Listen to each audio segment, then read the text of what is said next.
So this Deadman system here, as I explained before, goes back to the combo valve.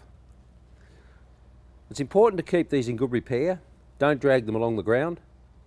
And also too, if they're left out in UV, that's ultraviolet light, it tends to undermine the integrity of these in the sense that they tend to fade in colour. You'll see that the red goes to pink, and then you'll start to see fatigue cracks eventuate in the hoses.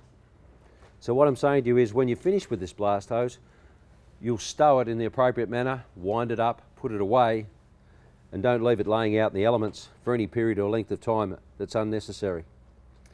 So this particular line here, it needs at least 60 pound to actuate that valve. 60 pounds, 60 psi. How do I know it's got 60 psi?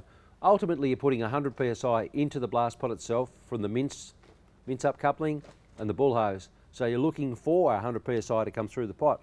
So ultimately, this gets 100 psi as well because it's fed from your mainstream, your positive air.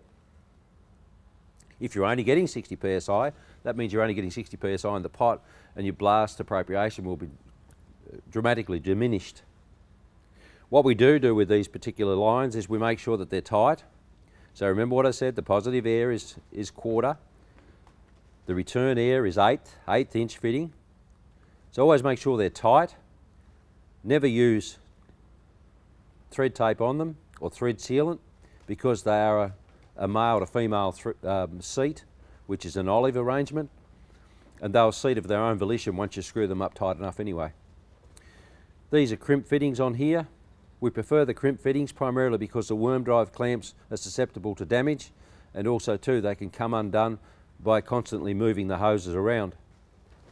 So we just check that there's no air leaks. How do I do that? You have to depress the Deadman to ensure that there's no leaks here. So what you'll do is you can squirt a little bit of water with detergent in the water, use a squirter bottle, operate the Deadman and just squirt this area here to see if there's any bubbles eventuate from that moisture and soap mixed together. If you've got bubbles in that area, you know that you need to tighten one or the other, and it'll identify it for you easily. Also too, on these lines, I inspect these daily.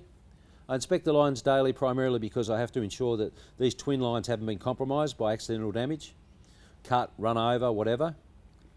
And it gives me the opportunity also to detect if there's any premature wear in the blast hose.